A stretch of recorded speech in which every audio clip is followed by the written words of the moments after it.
A small M flare at the limb was followed by a shattering of the Earth-facing quiet. The long-term trends are unlikely to change, but for one moment, one day, the sun gave us everything it had left.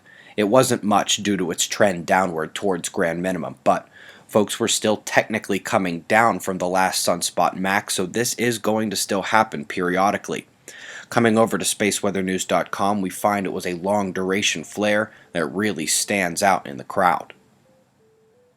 It is clear that a CME was produced.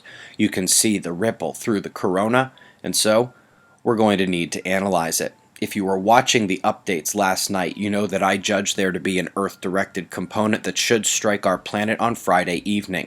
Minutes later, NASA updated their analysis to show an impact on Saturday morning. It took a few more hours for NOAA to chime in, but this morning they agree about Earth impact and say it will be Friday night. So all three analyses concur that this CME will impact Earth. NASA says Saturday, NOAA and I both say Friday night. So, what does this mean for Earth? Folks, normally the Earth can take X-class flares without issue, but this summer we've seen lower level events produce disruptions, and I'd expect the geomagnetic storms to do the same this weekend. Be on the lookout for all the normal types of troubles that come with these solar events, but this is not expected to be the one that ends it all, even with Earth's enhanced vulnerability to the events.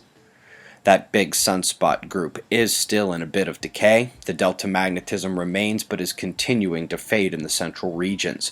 We've also got an eye out on that new group coming in up north.